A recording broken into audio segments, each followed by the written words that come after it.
السلام علیکم ورحمۃ اللہ وبرکاتہ۔ بسم اللہ الرحمن الرحیم۔ دوستو، ویڈیو کی جانب بڑھنے سے پہلے آپ کو یہ بتاتا چلوں کہ قبول اسلام کے سلسلے کی جتنی بھی ویڈیوز آپ دیکھ چکے ہیں اس میں سے یہ ویڈیو بہت ہی اہم ہے۔ یہ ایک انٹرنیشنل چرچ کے پادری کے قبول اسلام کی کہانی ہے، جس کے اندر اس کا انٹرویو بھی لیا گیا ہے اور اس سے یہ بھی پوچھا گیا ہے کہ آپ جب کسی کو عیسائی بناتے ہیں تو آپ مسلمانوں کو کس طرح گمراہ کرتے ہیں۔ اس نے اس کے اندر اپنی ساری کہانی بھی سنائی ہے۔ آئیے سنتے ہیں یہ بہت ہی اہم انٹرویو۔ دوستو، انٹرنیشنل چرچ کے جنرل سیکرٹری کا عالم اسلام کے خلاف امریکہ اور یورپ کی خوفناک سازشوں کا انکشاف۔ سوال: افریقی ممالک میں خصوصاً اور اسلامی ممالک میں عموماً یورپی این جی اوز کیا کردار ادا کر رہی ہیں؟ جواب: وہ سب این جی اوز حقیقت میں چرچ کے زیر انتظام چلتی ہیں اور چرچ کے مفاد میں انسانی خدمت کے موٹو سے کام کرتی ہیں، اور ان کا اصل مقصد مسلمانوں کو عیسائی بنانا یا کم از کم ان کو دین سے دور کرنا ہوتا ہے، اور ان کے مذموم مقاصد کے حصول کے لیے ان کے پاس لامحدود وسائل اور متعدد ذرائع ہوتے ہیں۔ انٹرنیشنل چرچ کی این جی اوز کا شمار کسی فرد واحد کے بس کی بات نہیں، لیکن میں یہ کہہ سکتا ہوں کہ عالمی سطح پر عیسائیت کے مفاد کے لیے کام کرنے والی ہزاروں این جی اوز ہیں۔ صرف سوڈان میں 500 سے زائد ایسی این جی اوز فعال ہیں جو مسلمانوں کو مرتد بنانے میں سرگرم رہتی ہیں۔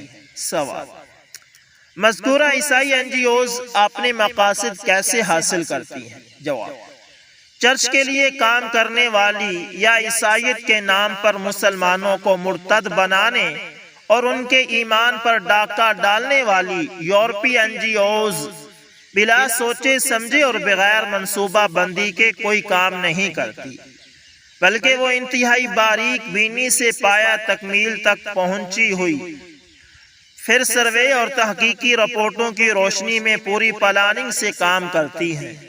وہ جس ملک میں کام کرنا چاہتی ہیں اس کے متعلق ساری معلومات حاصل کرتی ہیں، اس ملک کے اندرونی اور بیرونی نقشہ جات اور سیاسی، اقتصادی، مذہبی اور دیگر اہم جماعتوں کے بارے میں مکمل معلومات اور ان کی کمزوریوں اور دکھتی رگوں پر مہر نبض شناس کی طرح ان کے ہاتھ ہوتے ہیں۔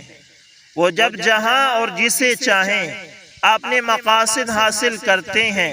انہیں یہ معلومات بھی دی جاتی ہیں کہ ہدف ملک کو اموال، اغذیہ، تعلیم اور صحت اور کھیل وغیرہ میں کن اشیاء اور کتنی مقدار کی ضرورت ہے۔ ہر شخص کو مرتد بنانے کا طریقہ مختلف ہو سکتا ہے۔ مثلا ایک لادینی شخص کو عیسائیت کے نام پر حلقہ ارتداد میں انتہائی آسانی کے ساتھ داخل کیا جاتا ہے۔ اس کی ترغیبات کے مطابق اسے شراب، شباب اور اموال مہیا کر دیے جاتے ہیں، جس سے وہ ان کے شکنجہ میں آ جاتا ہے۔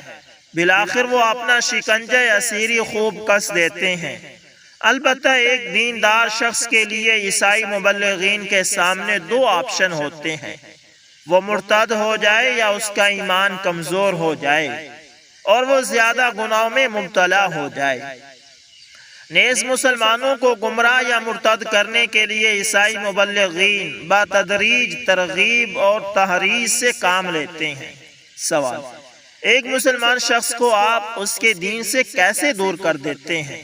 جواب: اگر ہمارا ٹارگٹ ایک دیندار شخص ہوتا تو ہم اس کی خواہشات کی طرف دیکھتے، مثلا شہرت، تعلیمی منصب، صنف نازک وغیرہ، تو ہم میں سے کوئی ایک مبلغ اس سے اچانک ملاقات کرتا ہے اور دوران گفتگو اس کے میلان کی طرف توجہ کرتا ہے، پھر اس کی حسب خواہش مطلوبہ اشیاء وافر مقدار میں فراہم کرتا ہے، بلکہ ہمارا مبلغ اس پر حاوی ہو جاتا ہے اور وہ اس پر بھروسہ کرنے لگتا ہے، پھر بتدریج اسے عیسائیت کی طرف مائل کر لیتا ہے۔ یا اسے اسلام سے دور کر دیتا ہے۔ سوال: اگر آپ اپنے مقاصد میں کامیاب نہیں ہوتے تو پھر کیا ہوتا ہے؟ جواب: جب ہمیں کسی ملک میں اپنے مقاصد کے حصول میں ناکامی ہوتی ہے تو ہم اپنے طریقے بدل کر لیتے ہیں۔ مثلاً ہم وہاں کی حکومتوں پر اپنی حکومتوں کے ذریعے دباؤ ڈلواتے ہیں، کیونکہ ممالک یورپ اور چرچ کی تعلیمات کو رواج نہ دیتے تھے، یا ہم وہاں کی عوام کے لیے پیش کردہ خدمات سے ہاتھ کھینچ لیتے ہیں، کیونکہ بیشتر مسلمان حکمران ہماری امداد اور خدمات کے بغیر جینا محال سمجھتے ہیں۔ اس لیے یہ آخری طریقہ آزمایا جاتا ہے کہ مذکورہ ممالک پر سیاسی اور اقتصادی پابندی عائد کرواتے ہیں اور وہاں داخلی طور پر فتنہ اور فساد اور تخریبی کارروائیاں شروع کر دیتے ہیں۔ سوال: کیا آپ چرچ کے ذرائع آمدنی کے متعلق کچھ تفاصیل نظر قارئین کریں گے؟ جواب: یورپی ممالک میں ایک عام قانون ہے کہ ہر ملازم کی تنخواہ سے 5% چرچ فنڈ کے نام پر لازمی طور پر کاٹ لیا جائے گا۔ نیز اکثر اسلامی اور افریقی ممالک میں یورپی سرمایہ کاری دراصل چرچ کی طرف سے ہوتی ہے اور ان سب کا منافع چرچ کے مقاصد پر ہی خرچ ہوتا ہے۔ اسی کے بل بوتے پر چرچ عیسائیت کی تبلیغ سر انجام دیتا ہے۔ مثلاً مصری چرچ 10,000 سے زائد جنوبی سوڈانی طلبہ کو اسکالرشپ دیتا ہے اور ان کی تعلیم و تربیت کی بھرپور نگہداشت کی جاتی ہے تاکہ وہ تعلیم سے فارغ ہو کر عیسائیت کے مبلغ اور بائبل کے علماء اور فقہا بن سکے۔ سوال: آپ چرچ کی طرف سے متعدد اہم عہدوں پر فائز رہے تو آپ ان عہدوں کے ساتھ کیا سلوک کرتے تھے؟ جواب: یورپی چرچ کی تنظیمیں ان پر اموال کی بارش کرتی اور بے حد و حساب اموال مہیا کرتی، بلکہ ہمارے عیش و آرام کا یہاں تک خیال رکھا جاتا کہ قیمتی گاڑیاں، خوبصورت عورتیں اور شراب وغیرہ بھی فراہم کی جاتی تاکہ ہم خود بھی مستفید ہوں اور ان لوگوں کو ان کے ذریعے ان کے دین سے برگزشتہ بھی کریں۔ ہمیں عمدہ اور مہنگی رہائشیں ملتی اور تمام ممالک میں سفر کی سہولت مہیا کی جاتی، تاہم ان سب اشیاء نے مجھے کبھی بھی ذہنی سکون نہ پہنچایا۔ میں محسوس کرتا کہ ہمارے کرتوت میری فطرت اور مزاج کے بالکل خلاف ہیں، جس کے نتیجے میں میں نہایت رنج اور علم تکلیف محسوس کرتا تھا۔ سوال: آپ نے عیش و عشرت کے سائبان کیسے ترک کرنا گوارا کیے اور اسلام کیوں قبول کر لیا، اور کیا آپ اس سے مطمئن ہیں؟ جواب: الحمدللہ میں چرچ سے ملنے والی تمام مراعات چھوڑ چکا ہوں۔ میں ایسا محسوس کرتا ہوں گویا میں نئے سرے سے پیدا ہوا ہوں۔ نفسیاتی طور پر میں نہایت پرسکون ہوں۔ 2002 میں میں نے اسلام قبول کیا، اگرچہ میں اب تنگ دستی کا شکار ہوں۔ میں نے ایم.اے کے مرحلہ تعلیم میں تقابل ادیان کی تحقیق کر کے اسلام قبول کیا اور درج ذیل نتائج حاصل کیے۔ نمبر 1، قرآن کے شروع میں مؤلف کا نام نہیں ہے، جیسا کہ اناجیل اربع کا حال ہے۔ دلیل یہ ہے کہ قرآن انسانی کاوش نہیں بلکہ الہامی کتاب ہے۔ نمبر 2، قرآن اللہ کا کلام اس لیے بھی ہے کہ حضرت آدم علیہ السلام سے لے کر محمد صلی اللہ علیہ وسلم تک متعدد انبیاء کرام کی سیرت اور کردار کو اس میں بیان کر دیا گیا۔ نمبر 3، سیرت محمد صلی اللہ علیہ وسلم سے تاکیداً یہ ثابت ہوتا ہے اسلام ہی دین واحد اور عند اللہ مقبول ہے۔ نمبر 4، اسلامی تعلیمات کے عین مطابق تمام انبیاء کرام کی دعوت فقط اسلام تھی۔ ہر نبی اور رسول کی نبوت اور رسالت محدود مدت اور محدود اقوام کے لیے ہوتی تھی، جبکہ محمد صلی اللہ علیہ وسلم کی دعوت اور رسالت قیامت تک آنے والے سب انسانوں اور جنوں کے لیے ہے۔ نمبر 5، سابقہ الہامی کتب میں کلام اللہ اور کلام الناس کے درمیان کوئی حد فاصل نہیں۔ مثلاً اناجیل میں ہم سب یہی پڑھ سکتے ہیں کہ یوحنا نے یوں کہا، اور بطرس نے یوں کہا یا فلاں نے یوں کہا وغیرہ وغیرہ۔ اسلام میں کلام اللہ نہایت واضح ہے، اور رسول اللہ صلی اللہ علیہ وسلم کے اقوال و افعال سنن بھی واضح ہیں، بلکہ قرآن میں سیرت محمد صلی اللہ علیہ وسلم محدود مقدار میں ہے۔ اس بات کی دلیل ہے کہ اللہ نے اس کی حفاظت کا خود ذمہ لیا ہوا ہے۔ نمبر 7، اسلام عدل و انصاف اور سب لوگوں کے لیے مساوات کا دین ہے، اور اس میں اپنے پیروکاروں کے لیے تمام عقائد و نظریات نہایت واضح طور پر پیش کیے گئے ہیں۔ نمبر 8، اسلام کے برعکس عیسائیت میں ایسی متعدد اشیاء ہیں جن کی وجہ سے وقتاً فوقتاً خجالت محسوس کرتا تھا، کیونکہ ان میں تعصب اور نسل پرستی نمایاں ہے۔ چونکہ میں سیاہ فام ہوں، اس لیے مجھے اکثر شرمندہ ہونا پڑتا تھا۔ کالے عیسائیوں کی علیحدہ عبادت ہوتی ہے اور گورے عیسائیوں کی الگ عبادت ہوتی ہے۔ امریکی چرچوں میں کسی کالے عیسائی کو جرأت نہیں ہو سکتی کہ وہ گوروں کے چرچ میں پاؤں بھی دھر سکے۔ مثلاً امریکی وزیر خارجہ کولن پاول بھی ہرگز یہ جرأت نہیں کر سکتا کہ وہ گوروں کے چرچ میں داخل ہو اور ان سے ہم کلام ہو۔ لیکن اسلام میں اس طرح کا کوئی امتیاز نہیں۔ جب کوئی بھی مسلمان نماز کے لیے پہلی صف میں پہنچ جائے، وہ وہی نماز پڑھ سکتا ہے، اور شاہ و گدا سب کے سب اللہ کے روبرو ہوتے ہیں۔ اسلام میں یہ بھی عین ممکن ہے کہ سیاہ فام امام ہو اور گورے اس کے مقتدی ہوں، یا گورا امام ہو اور دیگر سب لوگ اس کے مقتدی ہوں۔ اس میں قطعاً کوئی فرق نہیں۔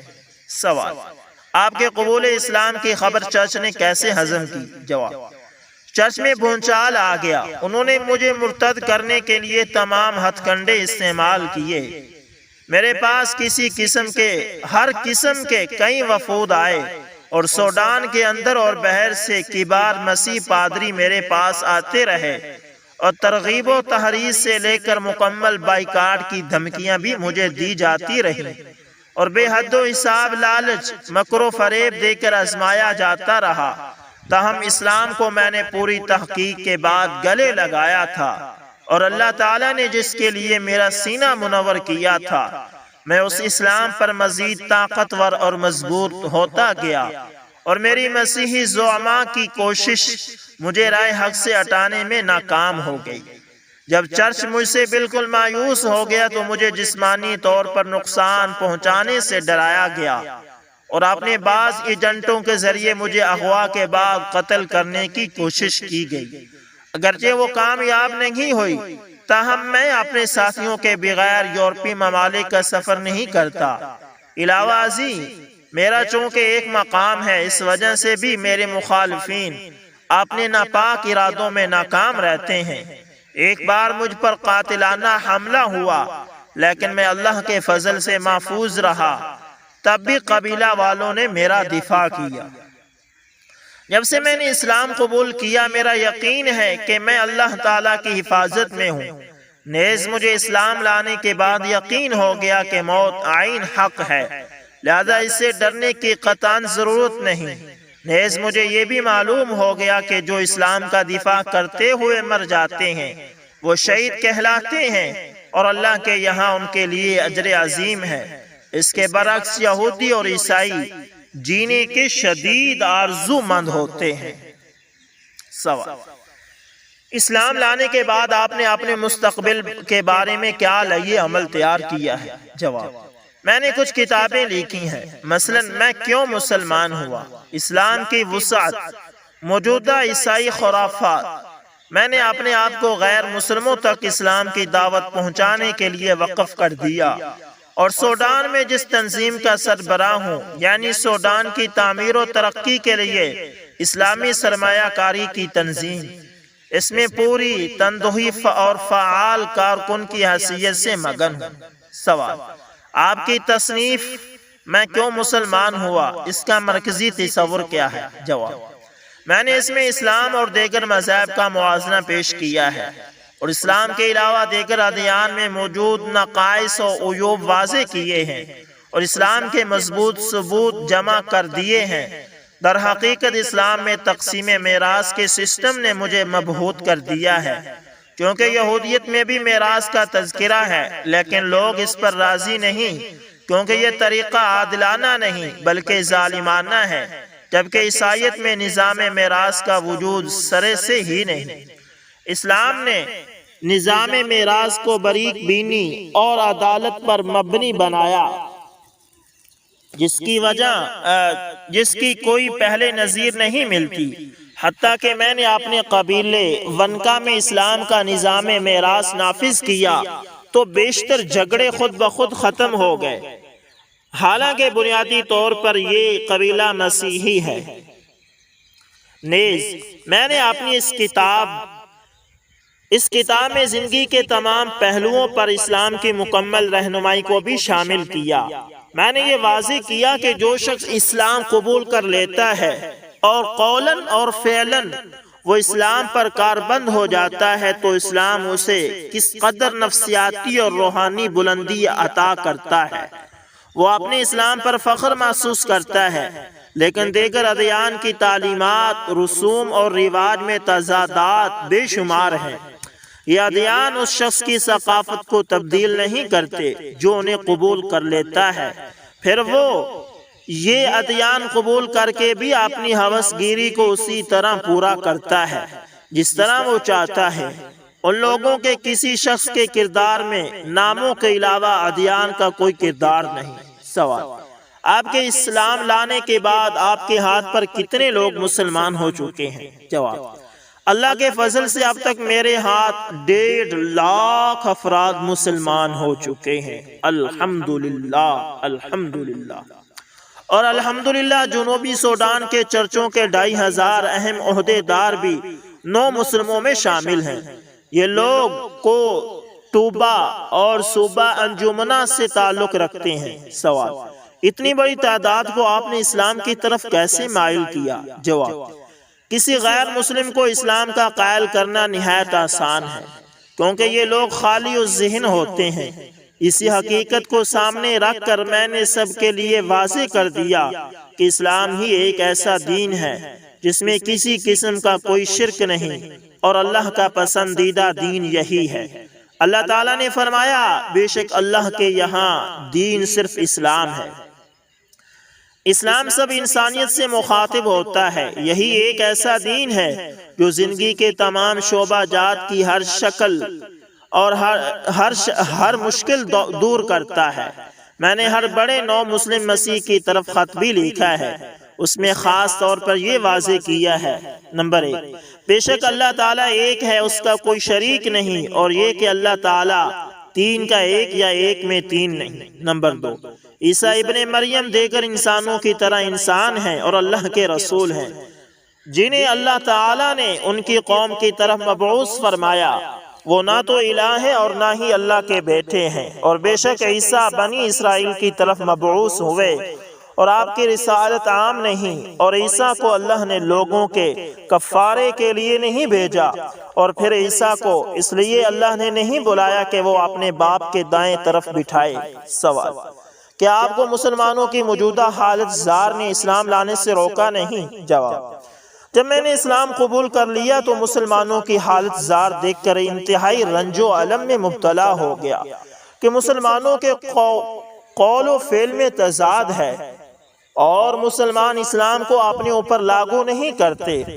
اللہ تعالیٰ نے قرآن مجید میں ذاتی و اجتماعی زندگی کے لیے 2 رہنما اصول قرآن کریم اور حدیث نبوی مقرر کر دیے ہیں، لیکن کتنے افسوس کی بات ہے کہ مسلمان عملی طور پر دونوں رہنما ذرائع سے فیصلے نہیں کر پاتے، جبکہ اسلامی ممالک کے حکمراں اسلامی نہج کو اہمیت نہیں دیتے۔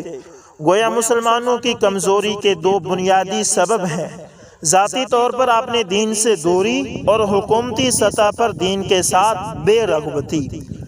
اگر اسلامی ممالک کے عوام اپنے دین کی تعلیمات پر عمل کریں اور عملی طور پر اسے اہمیت دیں، اور حکمراں اپنی سیاست اور تمام شعبوں میں اسلام کو رہنما بنا لیں تو مسلمانوں کو ماضی کی کھوئی ہوئی عظمت اور شان و شوکت واپس مل سکتی ہے۔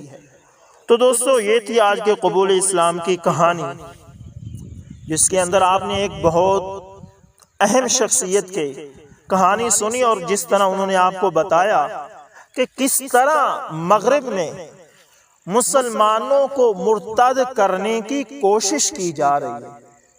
ذرا سوچیں، کیا ہم بھی کوشش کر رہے ہیں کہ عیسائی یا دوسرے لوگ اسلام میں آ جائیں؟ نہیں کر رہے۔ دوسری حکومتیں، مغربی حکومتیں باقاعدہ اس کا فنڈ بناتی ہیں۔ آپ دکھائیں پاکستان میں کتنے مدارس کو فنڈ دیا جاتا؟ نہیں دیا جاتا، الٹا مدارس پر پابندیاں لگائی جاتی ہیں۔ دیکھیں ہم مسلمان ہو کر کیا کر رہے ہیں اسلام کے ساتھ۔ دوستو، امید کرتا ہوں ویڈیو اچھی لگی ہوگی، پسند آئے لائک شیئر کمنٹ لازمی کریں، اور اگر آپ ہمارے چینل ایس انفارمیشن ٹی وی پر نئے ہیں تو اس کو لازمی سبسکرائب کریں، اور ساتھ میں بیل کے نشان کو دبانا نہ بھولیے گا تاکہ ہر نئی ویڈیو کا نوٹیفیکیشن آپ تک پہنچتا رہے۔ ملتے ہیں کسی نیکسٹ اچھی سی ویڈیو کے اندر، تب تک کے لیے اللہ حافظ۔